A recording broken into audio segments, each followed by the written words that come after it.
Iran का Israel से जंग का आधिकारिक ऐलान, मिसाइल अटैक शुरू। खोमेनी बोले यहूदी शासन पर कोई दया नहीं दिखाए। साई कैबिनेट की अहम बैठक आज, खरीफ सीजन पर मीटिंग हो सकती है चर्चा। 6 डे वर्किंग पर लिया जा सकता है बड़ा फैसला।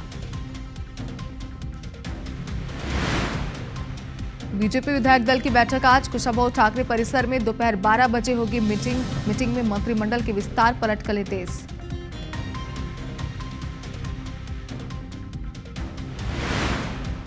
बीजापुर में एक बार फिर नक्सलियों ने की काराना करतूत। नक्सलियों ने की 3 ग्रामीणों की हत्या, 7 को बेरहमी से पीटा और 12 लोगों को किया किडनैप। छत्तीसगढ़ में रेत माफिया के खिलाफ एक्शन, देर रात कुरूद एसटीएम की टीम ने दी रेत खदानों में दबिश। रेत परिवहन करते 8 हाईवा जब्त।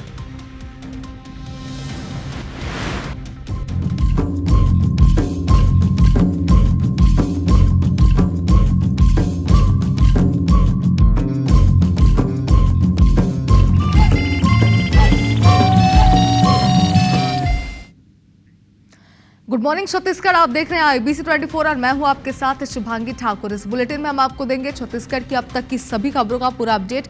बुलेटिन की शुरुआत इस वक्त की बड़ी खबर के साथ। छत्तीसगढ़ में आईबीसी 24 की मुहिम का असर हुआ है। रेत माफिया के खिलाफ एक्शन तेज कर दिया गया। धमतरी में एक बार फिर रेत माफिया पर एक्शन लिया गया है। कुरूद एसटीएम की टीम ने रेत खदानों में दबिश दी। रेत परिवहन करते 8 हाईवा को जब्त किया गया। सिहावा थाना क्षेत्र का ये मामला है। तो देखिए, प्रदेश में लगातार खबरें आ रही थी कि रेत माफिया के हौसले बुलंद है और इसके बाद ये बड़ा सवाल उठ रहा था कि आखिर एक्शन क्यों नहीं लिया जा रहा, कार्रवाई क्यों नहीं की जा रही है। लेकिन इसके बाद लगातार खबरों को दिखाने के बाद आईबीसी 24 ने एक मुहिम छेड़ी और इसका असर अब साफ नजर आ रहा है।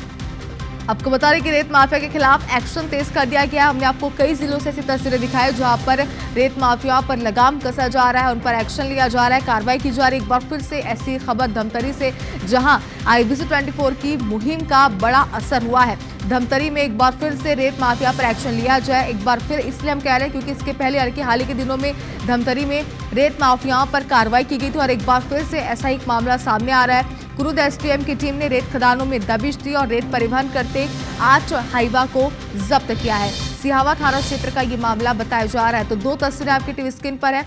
पहली तस्वीर आप देखिए जहां पर देर रात ये कार्रवाई की गई है। बताइए जा रहा है एसटीएम खुद टीम के साथ यहां पर पहुंचे और इसके बाद दबिश दी। दूसरी तस्वीर जरा आप देखिए 17 जून 2025 यानी कि तस्वीर कल की है, जहां रेत खदान में दबिश दी गई है।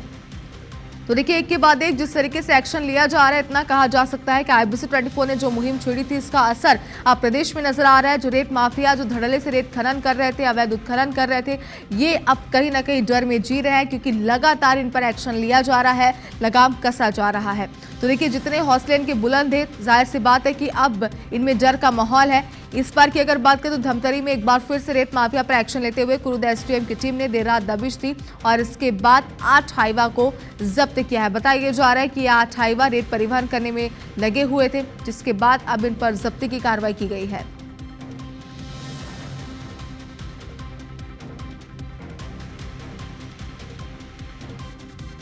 और चलिए, इस खबर पर ज्यादा जानकारी के लिए हमारे सहयोगी देवेंद्र मिश्रा इस वक्त हमारे साथ लाइव जुड़ गए हैं। देवेंद्र, देखिए लगातार इनके हौसले बुलंद होते चले जाते हैं। प्रदेश के कई जिले थे जहां पर ऐसी खबरें सामने आ चुकी थी, जहां पर धड़ल्ले से रेत का अवैध उत्खनन किया जा रहा है। एक बार फिर से बड़ा एक्शन और आईबीसी 24 की मुहिम का असर, बताइए इस बार क्या कार्रवाई?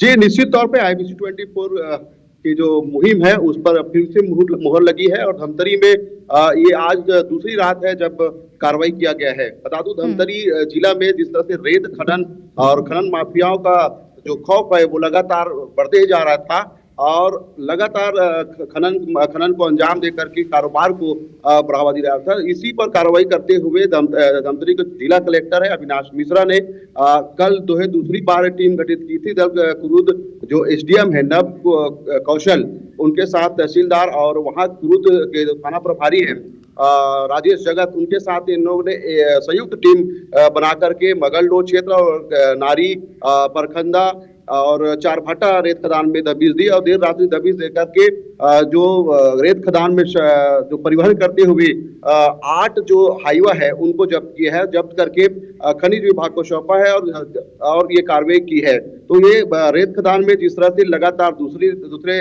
रात जो है टीम जो है दबिश दी है, जिससे रेत माफिया में हड़कंप मच चुका है और लगातार कार्रवाई से जो है रेत माफिया के हौसले जो है अब पस्त होते नजर आ रहे हैं। जी देवेंद्र, एक बात ये भी समझना चाहते हैं आपसे, क्योंकि देखिए फिलहाल तो एक्शन लिया गया, लेकिन इस इलाके में जहां पर ये कार्रवाई हुई है, जहां पर एसडीएम टीम के साथ पहुंचे, वहां पर कितने समय से रेत माफिया सक्रिय थे, इसे लेकर कोई जानकारी सामने आई है?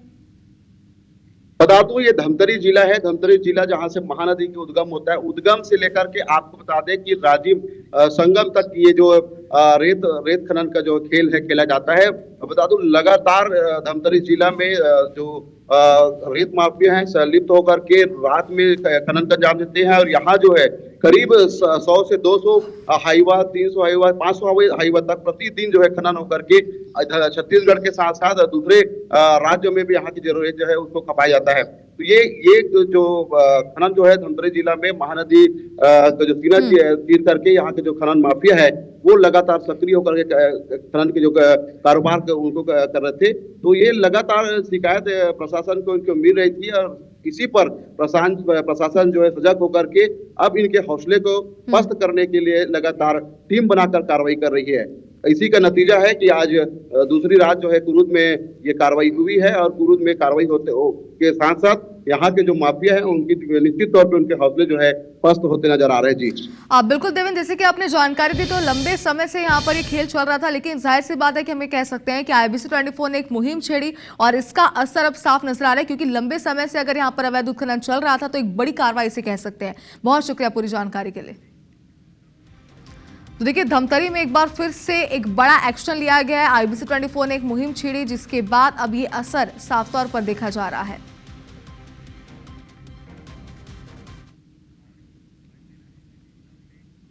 और अब बीजापुर से खबर है, जहां नक्सलियों ने 3 अलग अलग घटनाओं को अंजाम दिया है। लगातार आपको घटनाएं समझाते हैं। दरअसल यहां पर 3 ग्रामीणों की हत्या की गई है। मारे गए तीनों ही ग्रामीणों का नाम सामने आ गया है। नक्सलियों ने सन्नू मोडियम, जुनगा मोडियम और सोमा मंडावी, ये 3 ग्रामीणों की हत्या की है। साथ ही नक्सलियों ने करीब 7 ग्रामीणों को पीटा है, ग्रामीणों के साथ मारपीट की है और तीसरी ये बात है कि नक्सलियों ने 12 ग्रामीणों का अपहरण भी किया है। तो देखिए एक तरफ लाल आतंक पर लगातार प्रहार जारी है, कई बड़े नक्सली ऑपरेशन अब तक चलाए गए हैं। IBC 24 पर हमने आपको एक अपडेट पहुंचाई हर ऑपरेशन को लेकर के। इसके पहले आपको याद होगा कि कई बड़े नक्सल ऑपरेशन, जिसमें 26 तो 30 वहीं कई में 31 नक्सली भी ठहरे हुए हैं। लेकिन कहीं ना कहीं कहा जा सकता है कि नक्सलियों में शायद बौखलाहट है, इस वजह से वह लगातार इस तरीके की वारदातों को अंजाम दे रहे हैं। एक बार फिर से 3 ग्रामीणों को मौत के घाट उतार दिया नक्सलियों ने और उनकी काराना करतूत इसे कह सकते हैं कि नक्सलियों ने करीब 7 ग्रामीणों के साथ मारपीट की है, उन्हें बेदर्दी से पीटा है, साथ ही 12 ग्रामीणों का भी अपहरण किया है। और अब भिलाई का रुख करते हैं। IBC 24 की खबर का बड़ा असर हुआ है। अवैध प्लॉटिंग पर निगम का बुलडोजर चला। हाई टेंशन लाइन टावर के नीचे से यहां पर अवैध प्लॉटिंग हो रही थी। बताया जा रहा है टावर के नीचे से मुरुम डालकर रास्ता बनाया गया था। निगम की टीम ने JCB से इस मुरुम को हटाया है, गड्ढे बनाकर रास्ता को हटाया गया। तो IBC 24 पर सबसे पहले एक्सक्लूसिव ये तस्वीरें जरा आप देखिए, जहां पर ये एक्शन लिया गया है। बताया जा रहा है कि यहां पर अवैध प्लॉटिंग चल रही थी, जिस पर अब निगम ने एक्शन लेते हुए बुलडोजर की कार्रवाई की है। तो देखिए IBC 24 ने इस खबर को प्रमुखता से दिखाया था, जिसके बाद अब इसका एक बड़ा असर हुआ है। हाई टेंशन लाइन टावर के नीचे से यहाँ पर प्लॉटिंग हो रही थी। टावर के नीचे से मुरुम डालकर जो रास्ता बनाया गया था, JCB की मदद से उस मुरुम को हटाया गया और गड्ढे बनाकर रास्ता को हटाया गया है।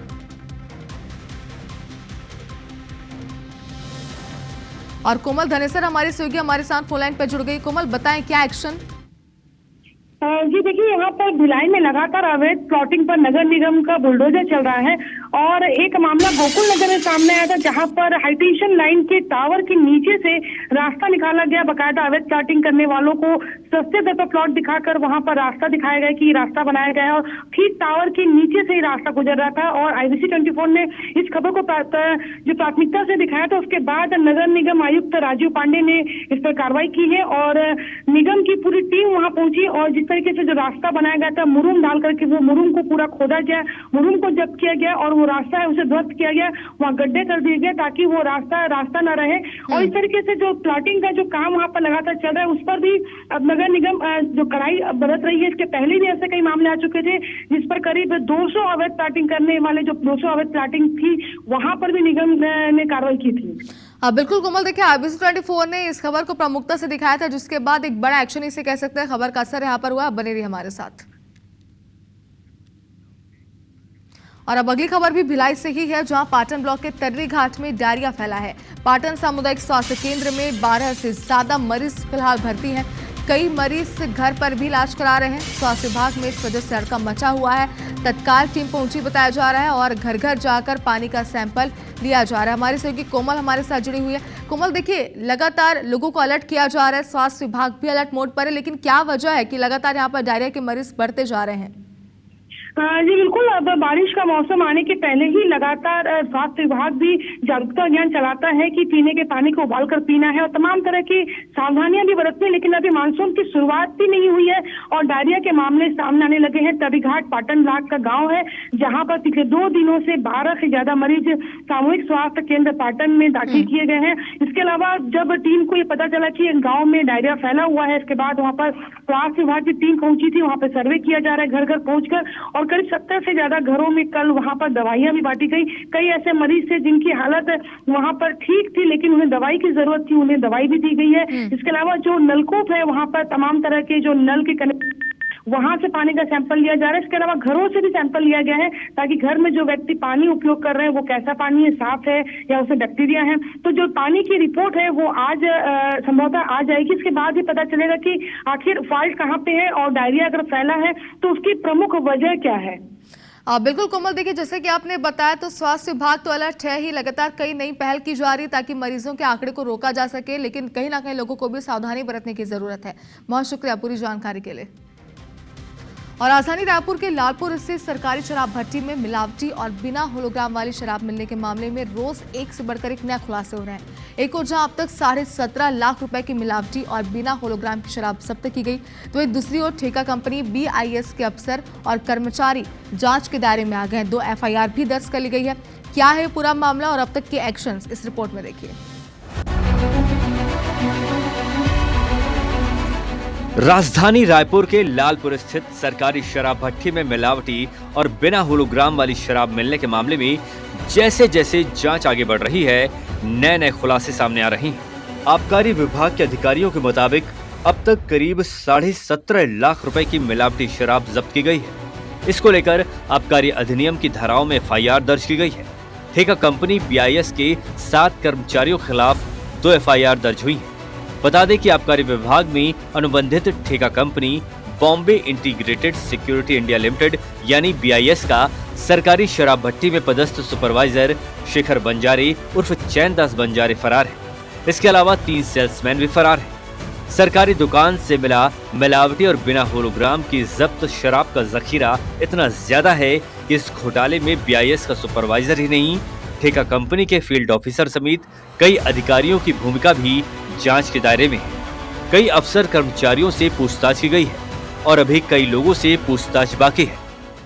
उस प्रकरण में राज्य स्तरीय उड़नदस्ता ने एक प्रकरण कायम किया है मिलावटी शराब का, उसकी जांच उड़नदस्ता में हो रही है। उस प्रकरण के अलावा हमने प्लेसमेंट एजेंसी के माध्यम से 2 अलग अलग FIR भी करवाई हैं।